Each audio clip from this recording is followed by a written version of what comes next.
Bienvenidos, exploradores de la conciencia,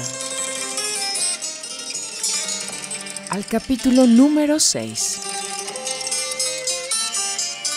Fragmentos de una enseñanza desconocida.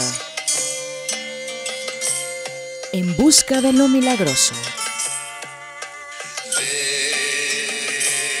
Despierta y aprende a mirar, a observar que hay detrás de ti, detrás del pensamiento, y sabrás.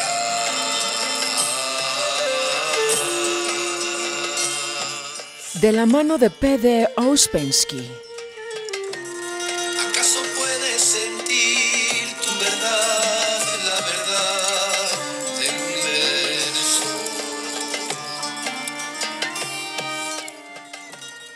Busca en tu corazón la quietud y el misterio. En una de las reuniones siguientes, le fue planteada esta pregunta. ¿Cuál es la meta de su enseñanza? Yo tengo mi propia meta, es cierto, respondió G. Pero ustedes me permitirán que no hable de ella, porque mi meta todavía no puede significar nada para ustedes. Para ustedes lo que cuenta ahora es que puedan definir su propia meta. En cuanto a la enseñanza misma, ella no puede tener una meta. No hace sino indicar a los hombres la mejor manera de alcanzar sus metas, cualesquiera que éstas sean. La cuestión de las metas es primordial. Mientras un hombre no haya definido su propia meta, ni siquiera será capaz de comenzar a hacer. ¿Cómo podría uno hacer si no tiene meta? Ante todo, hacer presupone una meta. Pero la pregunta de la meta, de la existencia, es una de las más difíciles, replicó uno de los presentes. Usted nos pide resolverla de entrada. Quizás hemos venido aquí precisamente porque buscamos una respuesta a esta pregunta. Usted espera de nosotros que la conozcamos ya, pero de ser así, realmente ya lo sabríamos todo. Ustedes me han comprendido mal, dijo G. No hablaba de la meta de la existencia en un sentido filosófico. El hombre no la conoce y no puede conocerla mientras siga siendo lo que es. En primer lugar, porque la existencia no tiene una sola, sino numerosas metas. Por lo demás, todos los intentos de resolver este problema por los métodos ordinarios carecen absolutamente de esperanza y son inútiles. Yo les hacía una pregunta totalmente diferente. Les interrogaba sobre su meta personal, sobre lo que quieren alcanzar y no sobre la razón de ser de su existencia. Cada uno debe tener su propia meta. Un hombre desea riquezas, otro salud, un tercero el reino de los cielos, un cuarto quiere ser general, etc. Es sobre metas de esta clase, sobre lo que yo les preguntaba. Si me dicen cuál es su meta, yo podré decirles si estamos siguiendo el mismo camino o no. Piensen de qué manera se formulaban su meta a sí mismos antes de venir aquí. Yo me formulaba mi meta con perfecta claridad hace algunos años, respondí. Me decía entonces que quería conocer el futuro. A través de un estudio teórico del problema, había llegado a la conclusión de que el futuro puede ser conocido, e incluso varias veces logré alcanzar experimentalmente un conocimiento exacto del futuro. Había llegado a la conclusión de que teníamos que conocer el futuro y de que teníamos derecho a ello, porque de cualquier otra manera no podríamos organizar nuestras vidas. Este asunto me parecía muy importante. Consideraba, por ejemplo, que un hombre puede saber y tiene el derecho de saber exactamente el tiempo que le queda, el tiempo del cual dispone todavía, el día y la hora de su muerte. Siempre había pensado que vivir en esta ignorancia es humillante y en un determinado momento había decidido no emprender nada, fuera lo que fuere, antes de saberlo. En efecto, ¿qué sentido tiene emprender un trabajo cualquiera cuando uno ni siquiera sabe si tendrá tiempo para terminarlo? Muy bien, dijo G. Conocer el futuro es para usted la primera meta. ¿Puede alguien más formular su meta? Quisiera estar convencido de que sobreviviré a la muerte de mi cuerpo físico. Y si esto depende de mí, quisiera trabajar para existir después de la muerte, dijo uno de los presentes. El conocimiento o la ignorancia del futuro, la certidumbre o incertidumbre de una supervivencia, me importan igualmente poco, dijo otro.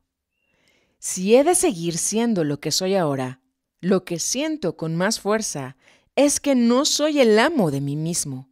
Y si debo formular mi meta, diría que quiero ser el amo de mí mismo. Quisiera comprender la enseñanza de Cristo y ser un verdadero cristiano, dijo el siguiente. Quisiera poder ayudar a los demás. Quisiera saber cómo poder detener las guerras. Bien, con eso basta, dijo G. Ya tenemos suficientes elementos. Entre los deseos formulados, el mejor es el de ser el amo de sí. Sin esto, ninguna otra cosa es posible, ni podrá tener valor alguno.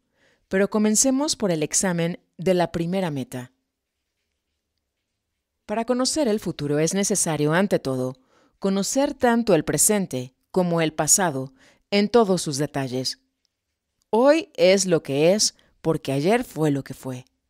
Y si hoy es como ayer, mañana será como hoy. Si ustedes quieren que mañana sea diferente, deben hacer que hoy sea diferente. Si hoy no es sino una consecuencia de ayer, mañana a su vez no será sino una consecuencia de hoy. Y si alguien ha estudiado a fondo lo que ha sucedido ayer, anteayer, hace una semana, un año, 10 años, puede entonces, sin riesgo de error, decir qué sucederá y qué no sucederá mañana. Pero hoy en día no tenemos suficientes elementos a nuestra disposición como para discutir seriamente este problema. Lo que ocurre o lo que puede ocurrirnos depende de una u otra de estas tres causas: el accidente, el destino o nuestra propia voluntad. Tal como somos, nos encontramos casi completamente a merced del accidente. No podemos tener destino en el verdadero sentido de la palabra, así como no podemos tener voluntad. Si tuviésemos voluntad, por este solo hecho, seríamos capaces de conocer el futuro, porque nos sería posible construir nuestro futuro y hacerlo tal como lo queremos. Si tuviésemos un destino, podríamos también conocer el futuro, porque el destino corresponde al tipo. Si se conoce el tipo, entonces su destino, a la vez su pasado y su futuro, también puede conocerse. Pero los accidentes siguen siendo imprevisibles.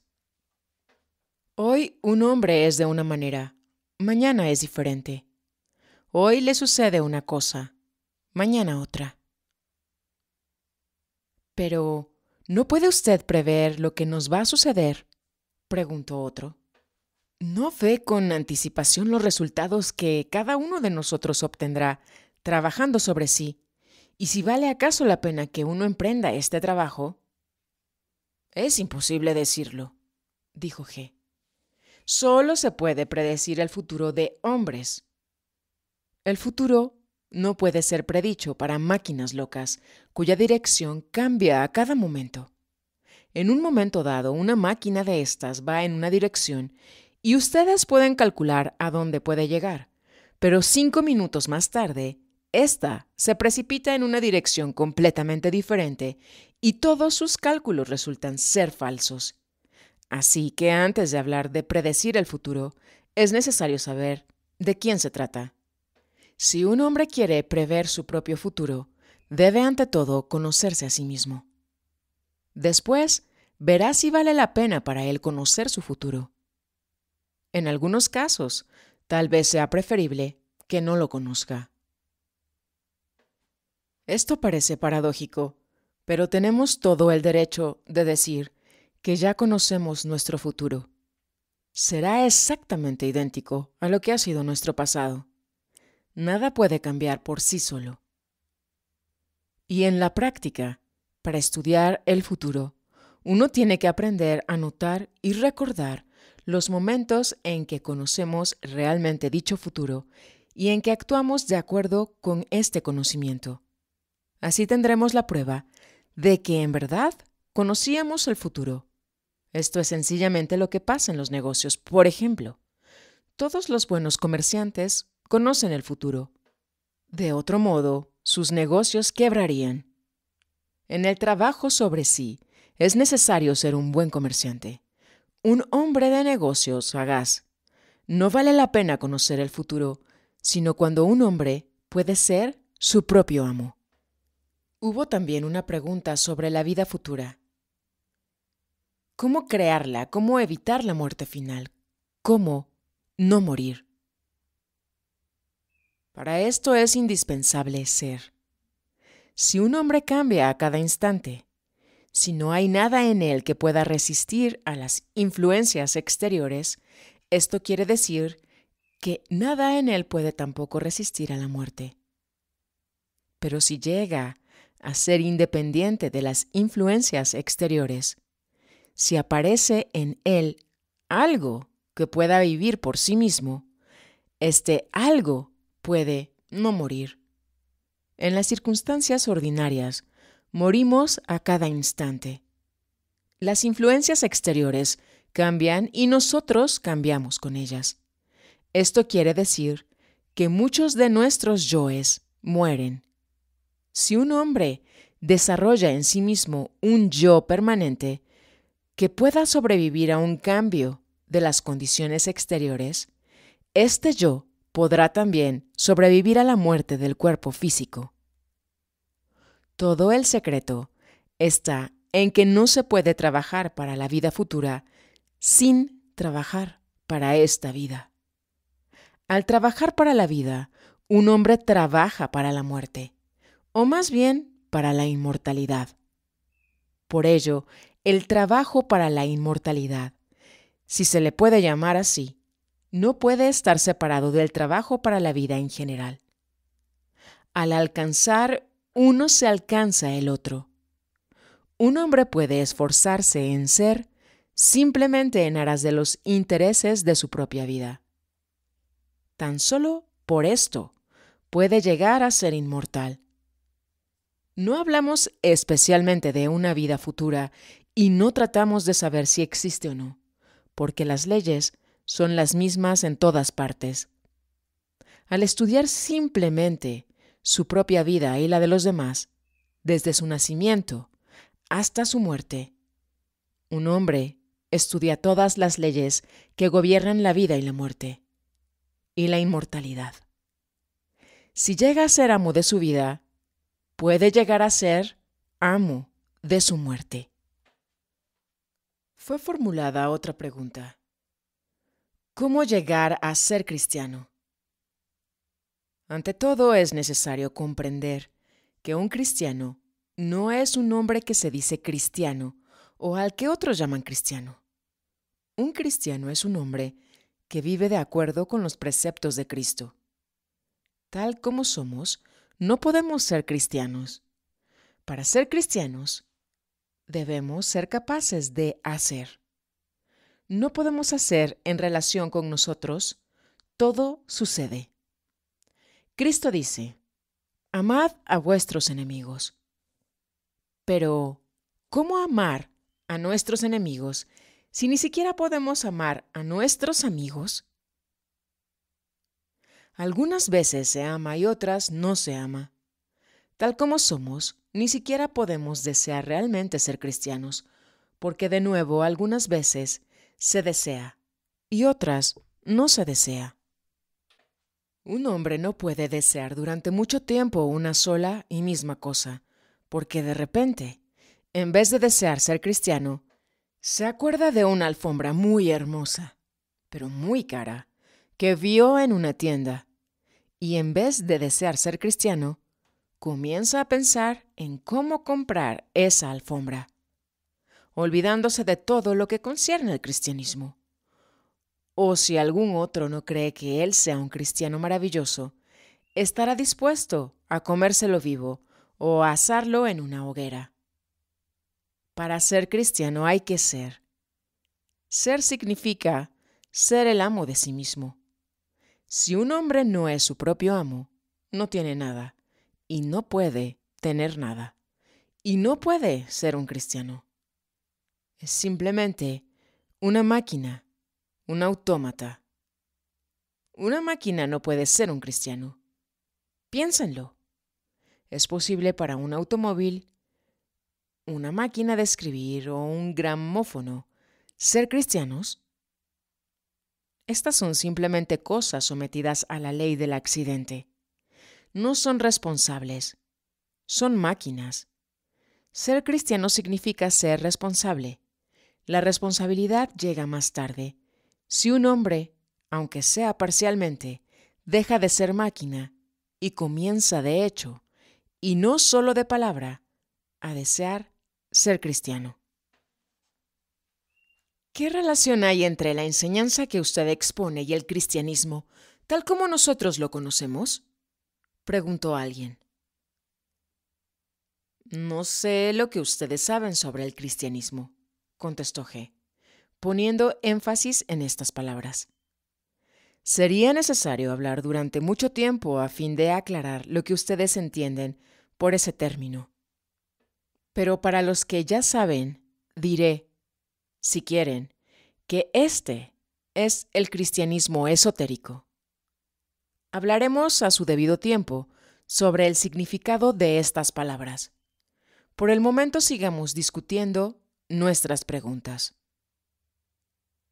Entre las metas que se han expresado, la más justa es indiscutiblemente la de ser amo de sí mismo, porque sin esto ninguna otra cosa es posible. En comparación con esta meta, todas las demás no son sino sueños infantiles, deseos de los cuales un hombre no podría hacer el menor uso aunque le fuesen concedidos. Por ejemplo, alguien dijo que quería ayudar a los demás. Para ser capaz de ayudar a los demás, primero hay que aprender a ayudarse a uno mismo. Simplemente por pereza, con la idea de ayudar a los demás, muchas personas se dejan atrapar por toda clase de pensamientos y de sentimientos. Son demasiados perezosas para trabajar sobre sí mismas, pero les resulta muy agradable pensar que son capaces de ayudar a los demás. Esto es ser falso e hipócrita consigo mismo. Cuando un hombre se ve realmente tal como es, no se le ocurre ayudar a los demás. Se avergonzaría de pensarlo. El amor a la humanidad, el altruismo, son palabras muy bonitas, pero no tienen un significado, sino cuando un hombre es capaz, siguiendo su propia elección y su propia decisión, de amar o no amar, de ser altruista o egoísta. Entonces su elección tiene un valor. Pero si no hay ninguna elección, si no puede actuar de otra manera, si solamente es aquello que el azar ha hecho o está haciendo de él, altruista hoy, egoísta mañana y nuevamente altruista pasado mañana, ¿qué valor puede tener todo esto? Para ayudar a los demás, un hombre debe aprender primero a ser egoísta, un egoísta consciente. Solo un egoísta consciente puede ayudar a los demás. Tal como somos, no podemos hacer nada. Un hombre decide ser egoísta y termina por regalar su última camisa. Y habiendo decidido regalar su última camisa, arranca la del hombre al que le quería dar la suya. O bien, al decir dar su propia camisa, quiere dar la de otro y se pone furioso si éste la rehúsa. Y así sigue la vida. Para hacerlo difícil, hay que aprender primero a hacer lo que es fácil. No se puede comenzar por lo más difícil. Se me ha planteado otra pregunta. ¿Cómo detener las guerras? Las guerras no pueden ser detenidas. La guerra es el resultado de la esclavitud en la que viven los hombres. Estrictamente hablando, no se puede culpar a los hombres por las guerras. En su origen, existen fuerzas cósmicas e influencias planetarias. Pero los hombres no oponen ningún tipo de resistencia a estas influencias y no pueden hacerlo porque son esclavos. Si fuesen hombres y fuesen capaces de hacer, serían capaces de resistir a estas influencias y se abstendrían de mantenerse entre ellos. Pero ¿realmente quienes lo comprenden pueden hacer algo? Interrogó el hombre que había hecho la pregunta acerca de la guerra. Si un número suficiente de hombres llegase a la conclusión categórica de que ya no debe haber más guerra, ¿no podrían influir sobre los demás? Aquellos que no quieren la guerra lo han intentado casi desde la creación del mundo, dijo G. Y sin embargo, nunca ha habido una guerra comparable a la presente. Las guerras no están disminuyendo, están aumentando, y no pueden ser detenidas por medios ordinarios. Todas estas teorías acerca de la paz universal, las conferencias sobre la paz, etc., no son más que simple pereza e hipocresía. Los hombres no quieren pensar en sí mismos, no quieren trabajar sobre sí mismos, solo piensan en los medios para lograr llevar a los demás a servir a sus caprichos.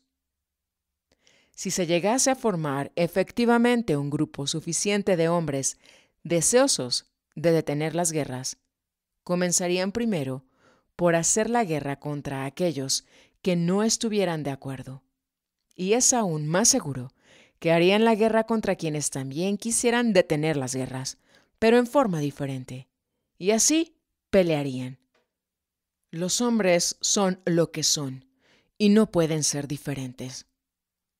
La guerra tiene muchas causas desconocidas para nosotros.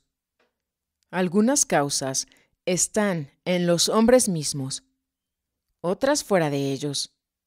Hay que empezar por las causas que están en el hombre mismo. ¿Cómo puede el hombre ser independiente de las influencias exteriores de las grandes fuerzas cósmicas cuando es esclavo de todo lo que le rodea?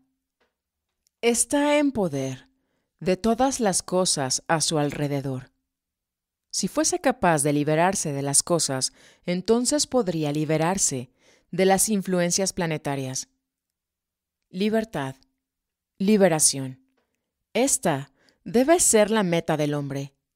Llegar a ser libre, escapar de la esclavitud. Es por esto por lo que un hombre debería luchar cuando haya llegado a ser, aunque sea un poco, consciente de su situación. Es la única salida para él, porque nada es posible mientras siga siendo un esclavo interior y exteriormente. Pero no puede dejar de ser esclavo exteriormente mientras interiormente siga siendo un esclavo. Por consiguiente, para llegar a ser libre, tiene que conquistar la libertad interior. La primera razón de la esclavitud interior del hombre es su ignorancia, y sobre todo su ignorancia de sí mismo. Sin el conocimiento de sí, sin la comprensión de la marcha y de las funciones de su máquina, el hombre no puede ser libre. No puede gobernarse y seguirá siendo siempre el esclavo y el juguete de las fuerzas que actúan sobre él. Esta es la razón por la cual, en las enseñanzas antiguas, la primera exigencia al comienzo del camino de la liberación era: conócete a ti mismo. En la reunión siguiente, G comentó esta sentencia: conócete a ti mismo. Esta fórmula, generalmente atribuida a Sócrates, en realidad se encuentra en la base de muchas doctrinas y escuelas mucho más antiguas que la escuela socrática. Pero aunque el pensamiento moderno no desconoce la existencia de este principio, tiene una idea muy vaga de su significado y de su alcance. El hombre ordinario de nuestra época, aun si se interesa en la filosofía o en las ciencias, no comprende que el principio, conócete a ti mismo, se refiere a la necesidad de conocer su propia máquina, la máquina humana. La estructura de la máquina es más o menos la misma en todos los hombres. Por tanto, es esta estructura la que el hombre debe estudiar primeramente, es decir, las funciones y las leyes de su organismo. En la máquina humana, todo está ligado. Una cosa depende de la otra hasta tal punto que es completamente imposible estudiar cualquier función sin estudiar las demás. El conocimiento de una parte requiere el conocimiento del conjunto. Es posible conocer al hombre en su conjunto, pero esto exige mucho tiempo y mucho trabajo. Exige sobre todo la aplicación del método correcto, e igualmente la dirección justa de un maestro. El principio, conócete a ti mismo, tiene un contenido muy rico. En primer lugar, exige del hombre que quiere conocerse, que comprenda lo que esto quiere decir. ¿En qué conjunto de relaciones se inscribe este conocimiento y de qué depende necesariamente? El conocimiento de sí es una meta muy alta, pero muy vaga y muy lejana. El hombre en su estado actual está muy lejos del conocimiento de sí. Por eso, estrictamente hablando, la meta del hombre no puede ser el conocimiento de sí. Su gran meta debe ser el estudio de sí. Para él será más que suficiente comprender que tiene que estudiarse a sí mismo. La meta del hombre debe ser comenzar a estudiarse a sí mismo, a conocerse a sí mismo de una manera conveniente. El estudio de sí es el trabajo o la vía que conduce al conocimiento de sí. Pero para estudiarse a sí mismo es necesario, ante todo, aprender cómo estudiar, por dónde comenzar, qué medios emplear. Un hombre tiene que aprender cómo estudiarse a sí mismo y tiene que estudiar los métodos del estudio de sí. El método fundamental para el estudio de sí es la observación de sí. Sin una observación de sí correctamente conducida, un hombre no comprenderá jamás las conexiones y las correspondencias de las diversas funciones de su máquina. No comprenderá jamás cómo ni por qué en él todo sucede. Pero el aprendizaje de los métodos correctos de observación de sí y de estudio de sí requiere una comprensión precisa de las funciones y de las características de la máquina humana. De modo que para observar las funciones de la máquina humana es necesario comprenderlas en sus divisiones correctas y poder definirlas exactamente y de inmediato. Además, la definición no debe ser verbal, sino interior, por el sabor, por la sensación, de la misma manera en que nos definimos a nosotros mismos todo lo que experimentamos interiormente. Hay dos métodos de observación de sí. El primero es el análisis o los intentos de análisis, es decir, los intentos de encontrar una respuesta a estas preguntas. ¿De qué depende tal cosa y por qué sucede? El segundo es el método de las constataciones, que consiste solamente en registrar, en grabar en la mente, en el momento mismo, todo lo que uno observa. La observación de sí, sobre todo al comienzo, no debe llegar a ser análisis o intento de análisis bajo ningún pretexto. El análisis no es posible, sino mucho más tarde, cuando ya se conocen todas las funciones de la propia máquina y todas las leyes que la gobiernan. Al tratar de analizar tal o cual fenómeno que lo ha impresionado fuertemente, un hombre suele preguntarse: ¿qué es esto? ¿Por qué sucede esto así y no de otra manera? y comienza a buscar una respuesta a estas preguntas, olvidando todo lo que las observaciones ulteriores podrían aportarle. Cada vez más absorbido por las preguntas, pierde totalmente el hilo de la observación de sí y hasta llega a olvidar la idea misma. La observación se detiene. De este hecho resulta claro que tan solo una cosa puede progresar: o la observación o los intentos de análisis. Pero incluso aparte de esto, todo intento de análisis de los fenómenos aislados, sin el conocimiento de las leyes generales, es una pérdida total de tiempo. Antes de poder analizar los fenómenos, aun los más elementales, un hombre debe acumular suficiente material bajo la forma de constataciones, es decir, como resultado de una observación directa e inmediata de lo que pasa en él. Este es el elemento más importante en el trabajo del estudio de sí. Cuando se ha acumulado un número suficiente de constataciones y cuando al mismo tiempo se han estudiado y comprendido hasta cierto punto las leyes, solo entonces se hace posible el análisis. Desde el mismo comienzo, la observación y la constatación se deben basar en el conocimiento de los principios fundamentales de la actividad de la máquina humana. La observación de sí no puede ser correctamente conducida si uno no comprende estos principios y si no los tiene siempre presentes en la mente.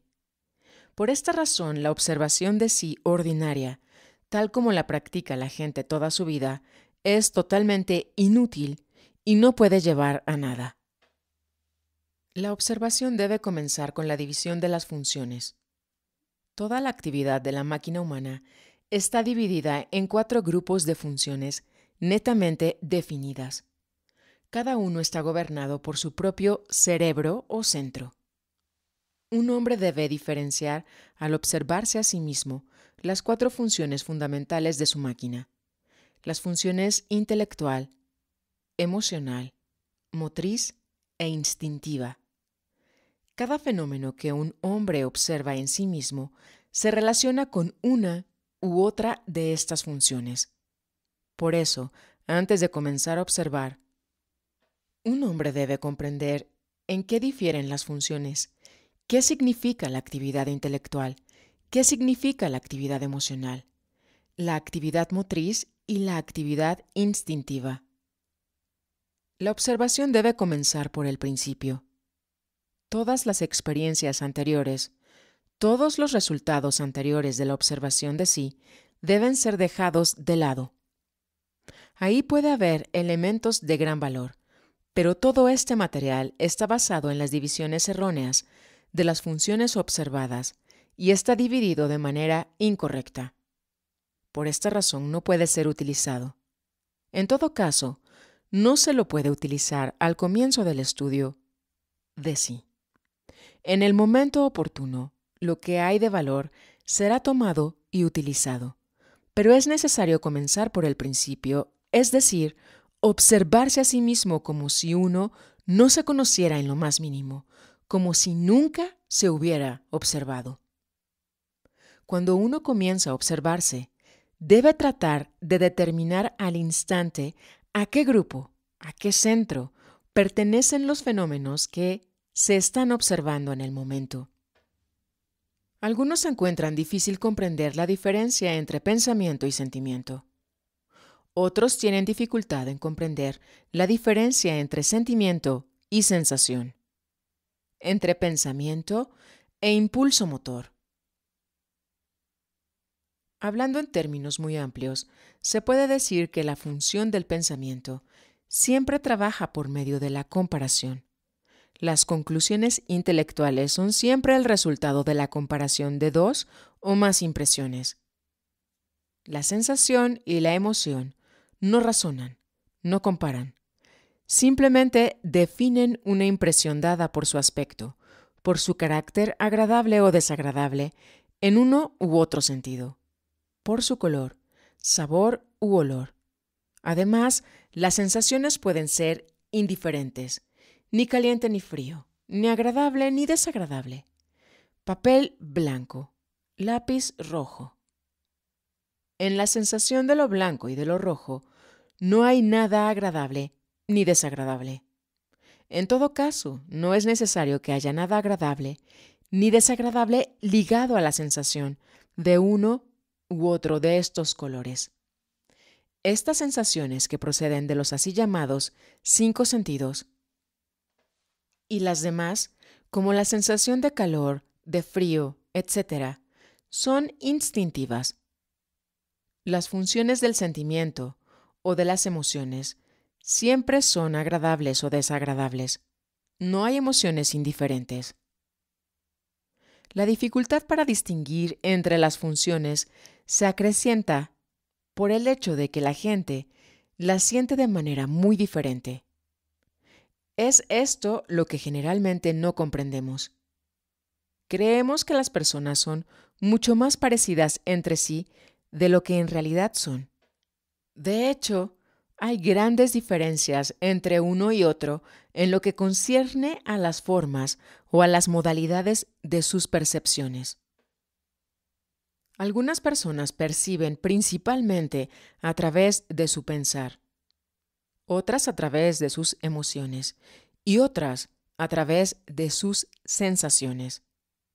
La comprensión mutua es muy difícil, si no imposible, para hombres de diversas categorías y de diversos modos de percepción, porque todos dan nombres diferentes a una sola y misma cosa, y el mismo hombre a las cosas más diferentes.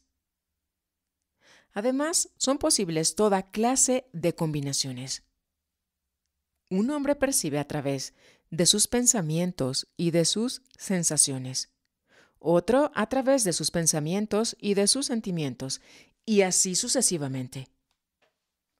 Cualquiera que sea, cada modo de percepción se pone inmediatamente en relación con una especie particular de reacción a los acontecimientos exteriores. Estas diferencias en la percepción y la reacción a los acontecimientos exteriores producen dos resultados. Las personas no se comprenden entre sí y no se comprenden ellas mismas. Muy a menudo, un hombre llama sentimientos a sus pensamientos o a sus percepciones intelectuales y llama pensamientos a sus sentimientos y sentimientos a sus sensaciones. Este último caso es el más frecuente. Por ejemplo, dos personas perciben la misma cosa de modo diferente. Digamos que una la percibe a través de sus sentimientos y la otra a través de sus sensaciones. Podrán discutir toda su vida sin comprender jamás en qué consiste la diferencia entre sus actitudes en presencia de un objeto dado. En efecto, la primera lo ve bajo uno de sus aspectos y la segunda bajo otro. Para encontrar el método discriminatorio, debemos comprender que cada función psíquica normal es un medio o un instrumento de conocimiento. Con la ayuda del pensar, vemos un aspecto de las cosas y de los sucesos. Con la ayuda de las emociones, vemos otro aspecto. Y con la ayuda de las sensaciones, un tercer aspecto. El conocimiento más completo que podríamos alcanzar de un tema dado solo se puede obtener si lo examinamos simultáneamente a través de nuestros pensamientos, sentimientos y sensaciones. Todo hombre que se esfuerza por alcanzar un conocimiento verdadero debe dirigirse hacia la posibilidad de tal percepción. En condiciones ordinarias, el hombre ve el mundo a través de un cristal deformado desigual, y aún así se da cuenta, no puede cambiar nada. Su modo de percepción, sea cual fuere, depende del trabajo de su organismo como un todo. Todas las funciones son interdependientes y se equilibran entre sí. Todas las funciones tienden a mantenerse entre sí en el estado en el que están. Por eso un hombre que comienza a estudiarse a sí mismo, al descubrir en sí algo que no le gusta, debe comprender que no será capaz de cambiarlo. Estudiar es una cosa, cambiar es otra.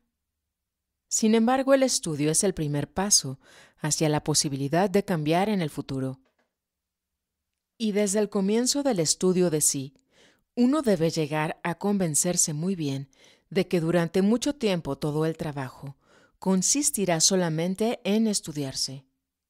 Ningún cambio es posible en las condiciones ordinarias, porque cada vez que un hombre quiere cambiar una cosa, no quiere cambiar sino esta cosa. Pero todo en la máquina está ligado, y cada función está inevitablemente compensada por otra o por toda una serie de otras funciones. Aunque no nos demos cuenta de esta interdependencia entre las diversas funciones en nosotros mismos, la máquina está equilibrada en todos sus detalles en cada momento de su actividad. Si un hombre constata en sí mismo algo que le disgusta y empieza a hacer esfuerzos para cambiarlo, puede llegar a cierto resultado. Pero junto con este resultado obtendrá inevitablemente otro que no podía haber sospechado. Al esforzarse para destruir y aniquilar todo lo que le desagrada en él, al hacer esfuerzos hacia este fin, compromete el equilibrio de su máquina. La máquina se esfuerza por restablecer el equilibrio y lo restablece creando una nueva función que el hombre no podía haber previsto. Por ejemplo, un hombre puede observar que es muy distraído, que se le olvida todo, pierde todo. Comienza a luchar contra este hábito y si es suficiente metódico y decidido, logra después de cierto tiempo obtener el resultado deseado. Deja de olvidar o de perder cosas. Esto lo advierte, pero hay otra cosa que él no advierte y que los demás sí. O sea, que se ha vuelto irritable, pedante, criticón, desagradable. Ha vencido su distracción, pero en su lugar ha aparecido la irritabilidad. ¿Por qué? Es imposible decirlo.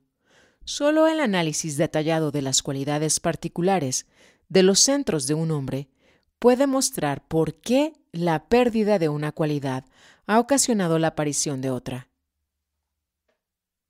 Esto no quiere decir que la pérdida de la distracción deba dar lugar necesariamente a la irritabilidad.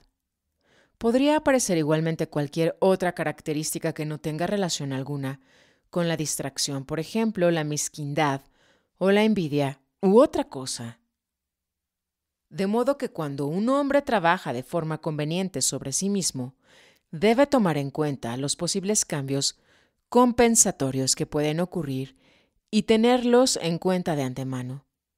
Solo de esta forma podrá evitar cambios indeseables o la aparición de cualidades enteramente opuestas a la meta y a la dirección de su trabajo.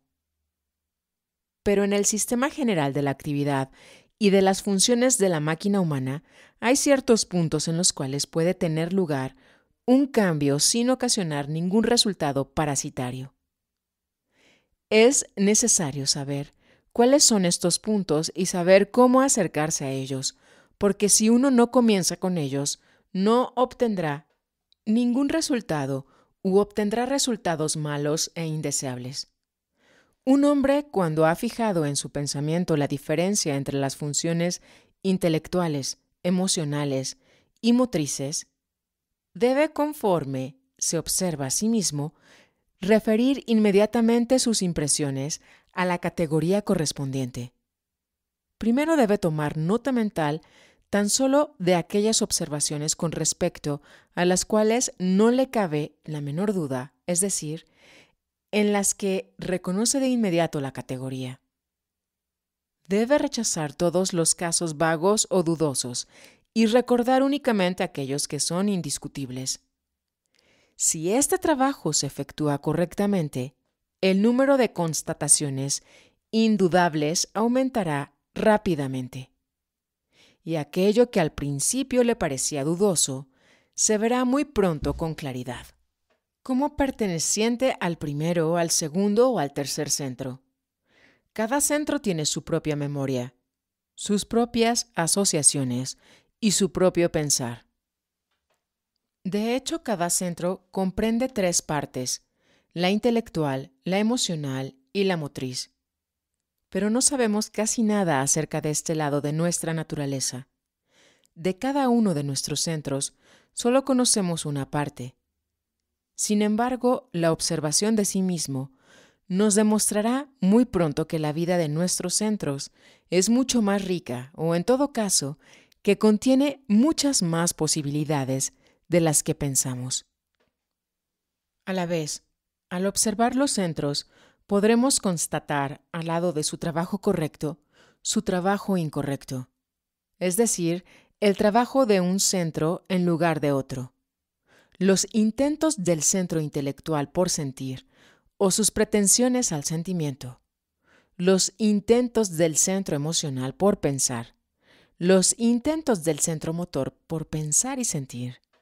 Como ya se ha dicho, el trabajo de un centro por otro es útil, en ciertos casos, para salvaguardar la continuidad de la vida.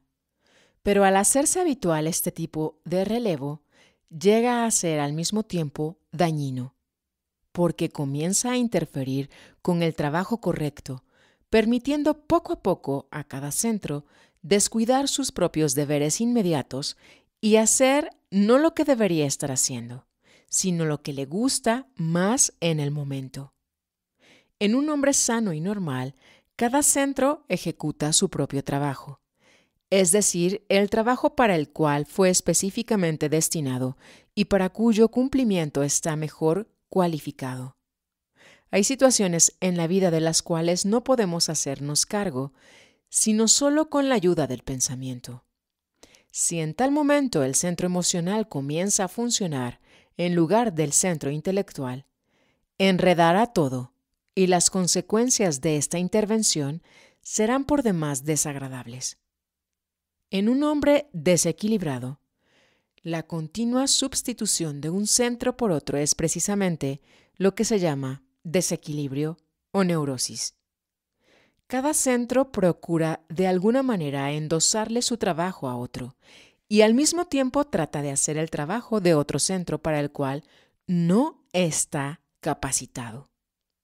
Cuando el centro emocional trabaja en lugar del centro intelectual, introduce nerviosismo, febrilidad y precipitación innecesarias en situaciones en las que, por el contrario, son esenciales un juicio calmo y una deliberación tranquila. Por su lado, cuando el centro intelectual trabaja en lugar del centro emocional, se pone a deliberar en situaciones que requieren decisiones rápidas y hace imposible discernir las particularidades y los matices finos de la situación. El pensamiento es demasiado lento. Elabora cierto plan de acción y continúa siguiéndolo, aun cuando las circunstancias hayan cambiado y se haya hecho necesario otro tipo de acción. Además, en algunos casos, la intervención del centro intelectual hace surgir reacciones enteramente equivocadas, porque el centro intelectual es simplemente incapaz de comprender los matices y sutilezas de muchos acontecimientos. Al centro del pensamiento le parecen iguales acontecimientos que son totalmente diferentes para el centro motor y para el centro emocional. Sus decisiones son demasiado generales y no corresponden a las que habría tomado el centro emocional. Esto resulta perfectamente claro si nos representamos la intervención del pensamiento, esto es, de la mente teórica, en el dominio del sentimiento, o de la sensación, o del movimiento. En cada uno de estos tres casos, la intervención del pensamiento conduce a resultados totalmente indeseables. El pensamiento no puede comprender los matices del sentimiento. Captaremos esto claramente si imaginamos a un hombre razonando sobre las emociones de otro. Como él mismo no experimenta nada, lo que experimenta el otro no existe para él. Un hombre saciado no comprende a un hambriento, pero para éste su hambre es muy real, y las decisiones del pensamiento no pueden en ningún caso satisfacerlo. De igual manera, el pensamiento no puede apreciar las sensaciones. Para él son cosas muertas. Tampoco es capaz de controlar el movimiento. Es de lo más fácil encontrar ejemplos de esta clase. Cualquiera que sea el trabajo que un hombre está haciendo, bastará que trate de hacer deliberadamente cada uno de sus gestos con su mente, siguiendo cada movimiento, y verá que cambiará inmediatamente la calidad de su trabajo. Si está escribiendo a máquina, sus dedos, gobernados por su centro motor, encuentran por sí mismos las letras necesarias. Pero si antes de cada letra trata de preguntarse a sí mismo ¿dónde está la C? ¿Dónde está la coma? ¿Cómo se deletrea tal palabra? Enseguida comienza a cometer errores o a escribir muy despacio. Si un hombre conduce un automóvil con su centro intelectual, seguramente no tendrá interés en pasar de la primera velocidad. El pensamiento no puede seguir el ritmo de todos los movimientos necesarios para una marcha rápida. Es absolutamente imposible para un hombre ordinario conducir rápido con su centro intelectual, especialmente en las calles de una gran ciudad. Cuando el centro motor hace el trabajo del centro intelectual, da como resultado la lectura mecánica o la audición mecánica, aquella de un lector o de un oyente que no percibe sino palabras y se queda totalmente inconsciente en lo que lee o escucha. Esto sucede generalmente cuando la atención, es decir, la dirección de la actividad del centro intelectual, está ocupada en alguna otra cosa y cuando el centro motor trata de suplantar al ausente centro intelectual. Esto se convierte muy fácilmente en un hábito, porque generalmente el centro intelectual está distraído, no por un trabajo útil, pensamiento o contemplación, sino simplemente por el ensueño o la imaginación.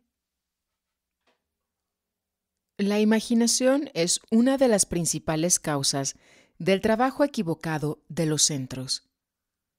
Cada centro tiene su propia forma de imaginación y de ensueño, pero por lo general, el centro motor y el centro emocional se sirven del centro intelectual, siempre listo a cederles su lugar y a ponerse a su disposición para este fin, porque el ensueño corresponde a sus propias inclinaciones.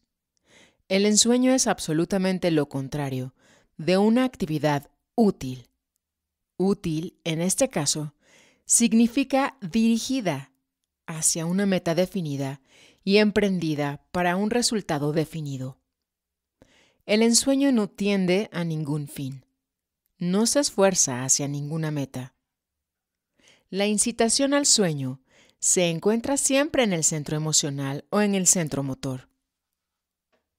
En cuanto al proceso mismo, este es realizado por el centro intelectual. La tendencia a soñar se debe en parte a la pereza del centro intelectual, es decir, a sus intentos por evitarse todo esfuerzo ligado a un trabajo orientado hacia una meta definida y que tenga una dirección definida. Y por otra parte, a la tendencia de los centros emocional y motor a repetirse, a mantener vivas o a reproducir experiencias agradables o desagradables ya vividas o imaginadas. Los ensueños penosos, mórbidos, son característicos de un desequilibrio de la máquina humana. Después de todo, se puede comprender el sueño cuando presenta un carácter agradable y se le puede encontrar una justificación lógica. Pero el ensueño de carácter desagradable es un completo absurdo. Sin embargo, muchas personas pasan 9/10 de su existencia ensoñando sobre toda clase de acontecimientos desagradables, todas las desgracias que pueden recaer sobre ellos y sobre su familia, todas las enfermedades que pueden contraer y todos los sufrimientos que tal vez tengan que soportar. La imaginación y el ensueño son ejemplos del funcionamiento equivocado del centro intelectual. La observación de la actividad de la imaginación y del ensueño constituye una parte muy importante del estudio de sí. Después, la observación tendrá que enfocarse sobre los hábitos en general. Todo hombre adulto es una trama de hábitos. Si bien en la mayoría de los casos no se da ni siquiera cuenta de ello, y pudiera incluso afirmar que no tiene hábito alguno. Esto nunca puede ser así. Los tres centros están repletos de hábitos y un hombre jamás puede conocerse hasta haber estudiado todos sus hábitos. La observación y estudio de estos es particularmente difícil porque para verlos y constatarlos es necesario escapar de ellos, liberarse de ellos aunque sea tan solo por un momento. Mientras un hombre está gobernado por un hábito determinado, no puede observarlo. Pero desde su primer intento de combatirlo, por débil que éste sea, lo siente y repara en él. Por eso, para observar y estudiar los hábitos, es necesario tratar de luchar contra ellos. Esto nos abre una vía práctica para la observación de sí. He dicho anteriormente que un hombre no puede cambiar nada en sí mismo, que solo puede observar y constatar. Es verdad, pero es igualmente cierto que un hombre no puede observar ni constatar nada si no trata de luchar consigo mismo, es decir, contra sus hábitos. Esta lucha no puede dar resultados inmediatos, no puede conducir a ningún cambio permanente o duradero, pero permite saber a qué atenerse. Sin lucha, un hombre no puede ver de qué está hecho. La lucha contra los pequeños hábitos es muy difícil y fastidiosa, pero sin ella es imposible la observación de sí. Desde su primer intento de estudiar su actividad motriz elemental, el hombre tropieza con sus hábitos. Por ejemplo, puede querer estudiar sus movimientos, puede querer observar cómo camina, pero nunca lo logrará, por más de un instante, si sigue funcionando de la manera habitual.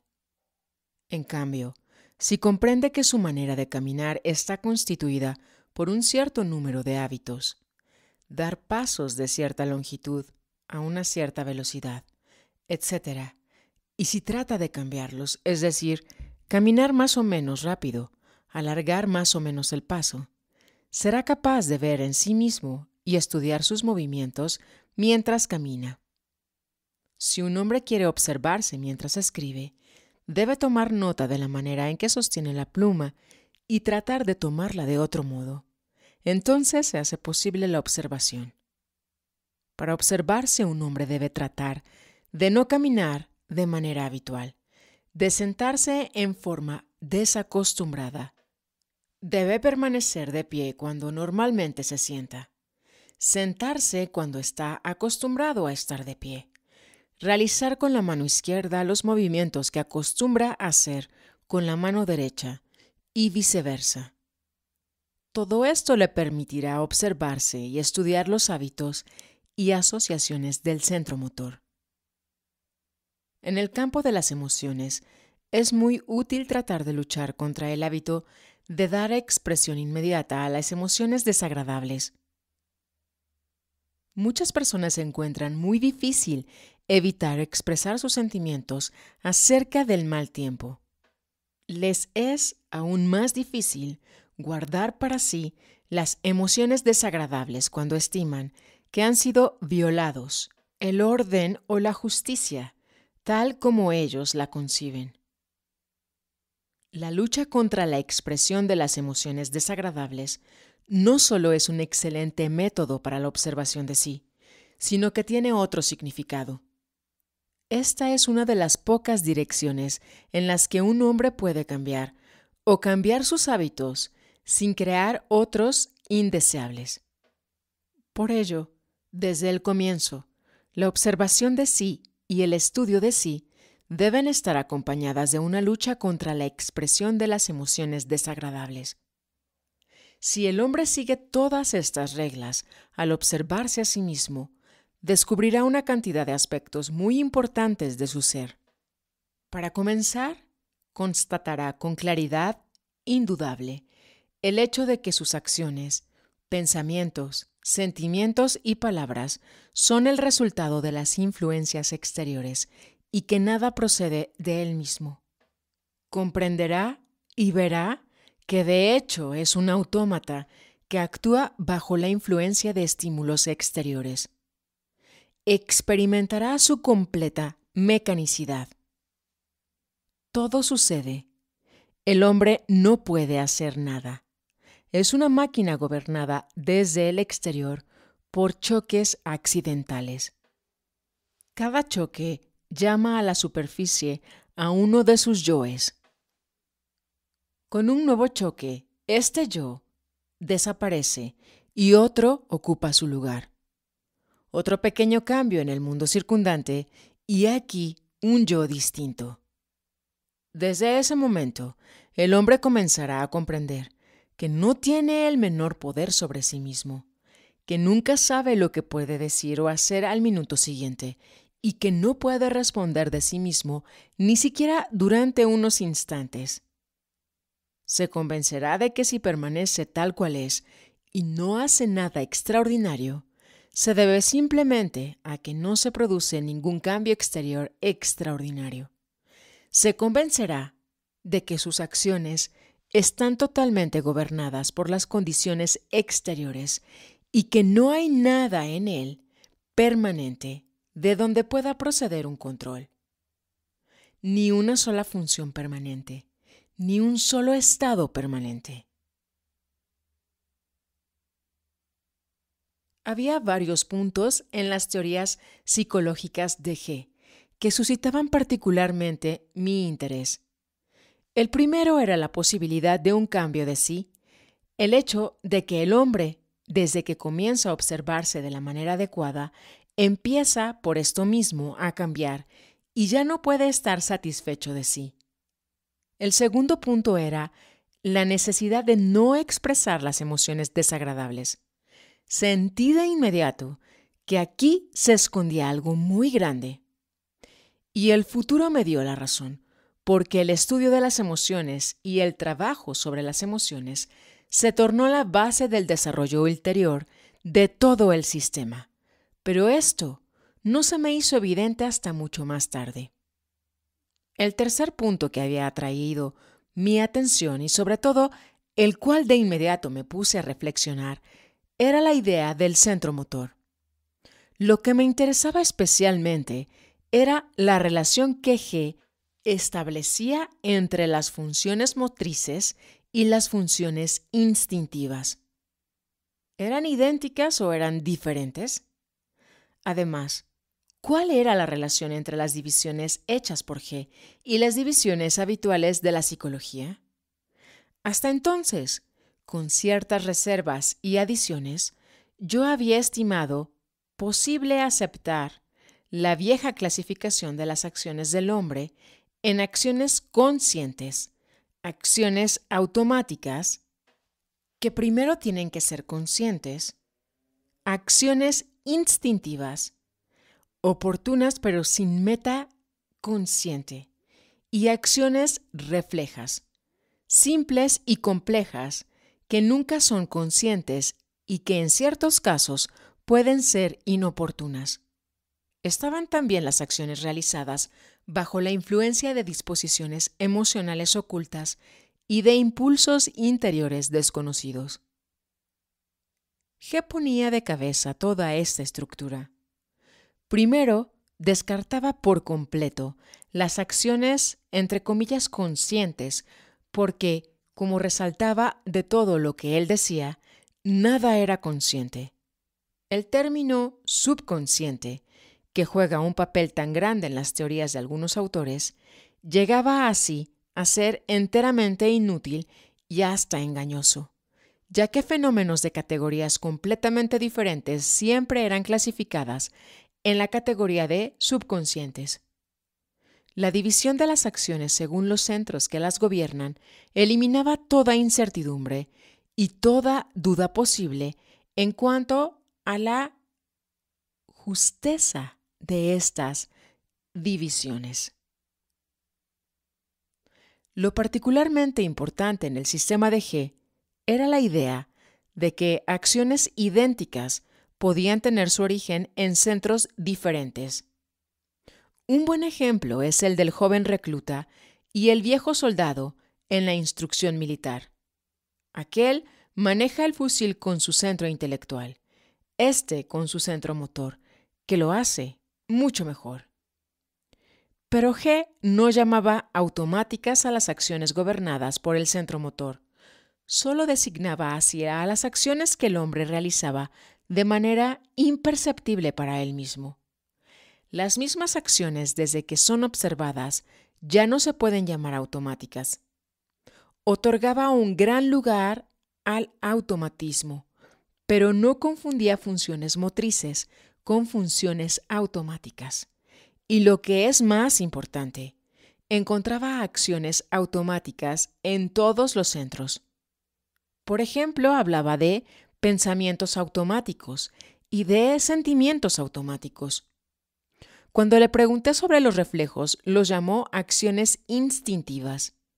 Y como comprendí por lo que siguió, entre todos los movimientos exteriores, consideraba solo los reflejos como acciones instintivas. Estaba muy interesado por su descripción de las relaciones entre las funciones motrices e instintivas, y regresaba a menudo a este tema en mis conversaciones con él. Ante todo, G nos llamaba la atención sobre el permanente abuso de las palabras instinto e instintivo. Resaltaba de lo que decía que esos términos no podían aplicarse con precisión sino a las funciones internas del organismo: respiración, circulación de la sangre, digestión.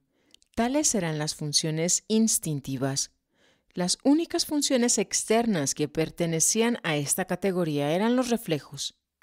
La diferencia entre las funciones instintivas y motrices era la siguiente.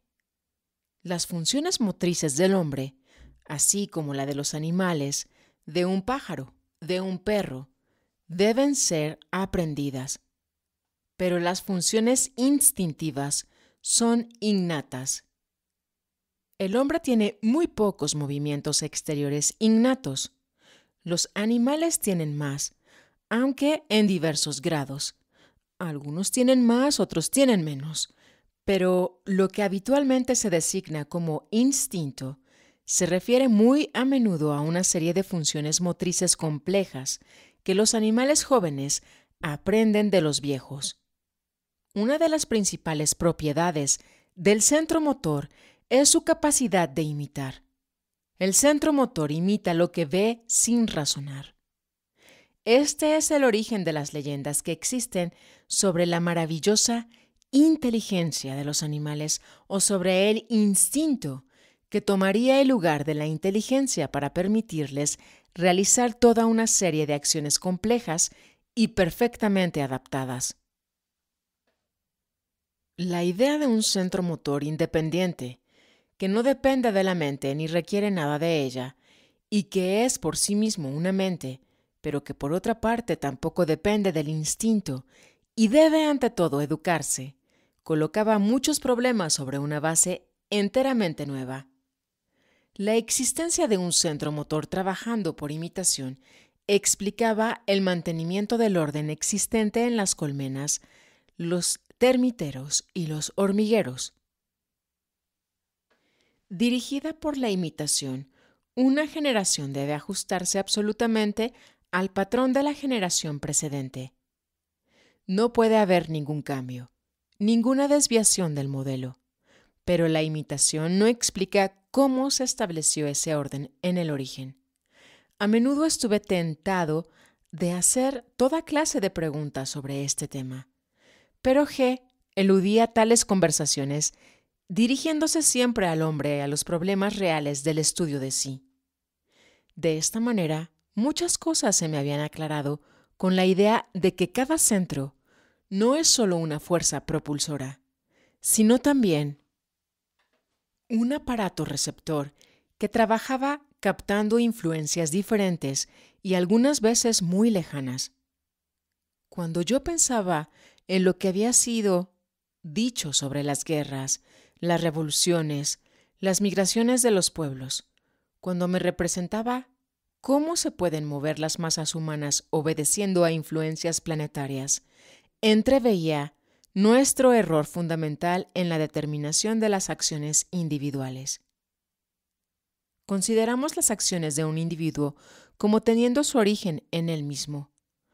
No nos imaginamos que las masas pueden estar formadas de autómatas que obedecen a estímulos exteriores y que pueden moverse no bajo la influencia de la voluntad, de la conciencia o de las tendencias de los individuos, sino de estímulos exteriores que vienen a veces de muy lejos. Pueden ser gobernadas las funciones instintivas y motrices por dos centros distintos, le pregunté un día a G. Sí, dijo, y hay que añadirles el centro sexual. Estos son los tres centros del piso inferior. El centro sexual desempeña el papel del centro neutralizante en relación con los centros instintivo y motor. El piso inferior puede existir por sí mismo, porque en él los tres centros son los conductores de las tres fuerzas. Los centros intelectual y emocional no son indispensables para la vida. ¿Cuál de los centros del piso inferior es activo y cuál es pasivo? Eso cambia, dijo G.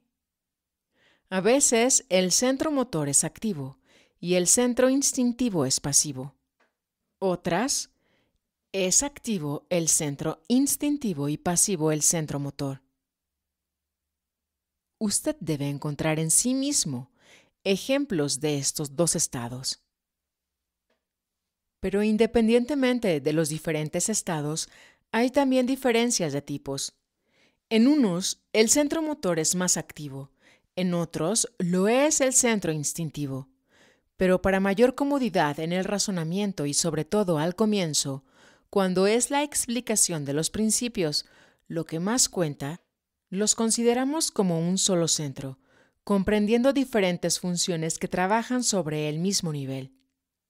Los centros intelectual, emocional y motor trabajan sobre niveles diferentes, y los centros motor e instintivo sobre un mismo nivel.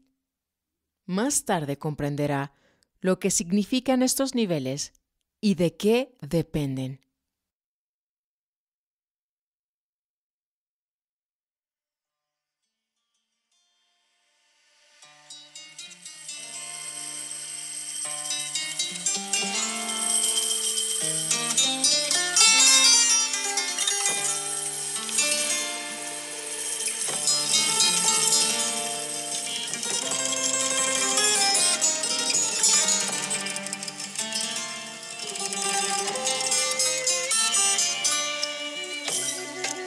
Gracias, caminante, por tu sintonía. Miércoles 13 de septiembre del año 2023. Despierta y aprende a mirar, a observar que hay detrás de ti, detrás del pensamiento, y sabrás.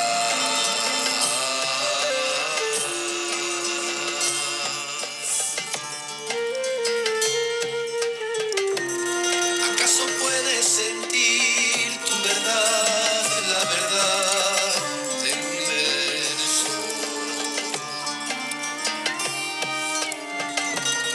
Busca en tu corazón la quietud y el misterio. 23 horas de la noche. Hemisferio norte de la Gran América. Planeta Madre Tierra. Vía Láctea Galaxia.